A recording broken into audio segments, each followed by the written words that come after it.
Moderasi beragama, jalan tengah untuk Indonesia damai. Moderasi beragama, jalan tengah untuk Indonesia damai. Ada lebih dari 270 juta penduduk, ratusan suku, dan 6 agama resmi di negeri ini. Di sisi lain, media sosial jadi arena debat yang makin panas. Atas nama agama, kadang orang justru saling menyakiti, bukan saling memahami. Disinilah moderasi beragama hadir, bukan sebagai kompromi keyakinan, tapi sebagai kompas moral agar kita tidak kehilangan arah. Moderasi beragama adalah cara kita beragama secara adil, seimbang, dan berkepala dingin. Bukan soal mengurangi keimanan, tapi soal bagaimana kita mengekspresikan iman kita tanpa merusak kemanusiaan.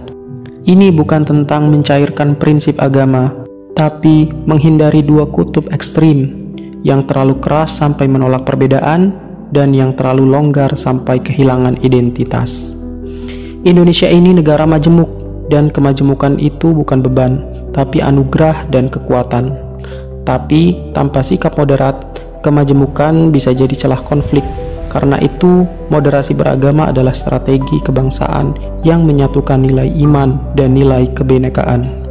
Bukan untuk melemahkan agama, tapi agar agama jadi sumber solusi, bukan justru bahan bakar konflik.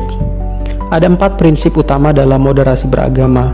Yang pertama, komitmen kebangsaan, setia pada Pancasila dan NKRI sebagai konsensus bersama. Yang kedua, toleransi, bukan setuju pada semua hal, tapi menghormati perbedaan secara dewasa. Ketiga, anti kekerasan, karena iman tak pernah perlu dibela dengan senjata. Yang keempat, penerimaan terhadap budaya lokal, karena agama hadir bukan di ruang hampa. Kita hidup di era digital, penuh disinformasi dan polarisasi. Anak-anak muda terpapar paham radikal lewat konten pendek yang bombastis. Maka moderasi beragama juga harus hadir di TikTok, di Reels, di ruang-ruang nongkrong, bahkan hanya di ruang seminar. Kita perlu narasi yang menyentuh tapi masuk akal, bukan hanya retorika tapi membumi dan relevan.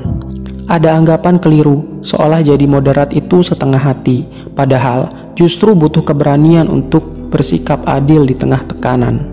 Moderasi itu bukan zona abu-abu, tapi zona integritas, karena kita teguh pada prinsip dan bijak dalam sikap. Kita tidak menyerahkan iman, tapi juga tidak kehilangan empati. Kamu tahu apa bentuk paling sederhana dari moderasi? Saat kamu mengucapkan selamat pada tetanggamu yang beda agama. Saat kamu nggak nyinyir lihat orang beda cara ibadah. Saat kamu menahan jempol dari komentar kebencian. Moderasi bukan slogan, tapi cara kita hidup bersama dengan damai tanpa kehilangan jati diri. Moderasi beragama adalah jalan tengah. Bukan karena kita ragu, tapi karena kita sadar bangsa ini terlalu berharga untuk dikorbankan oleh fanatisme sempit.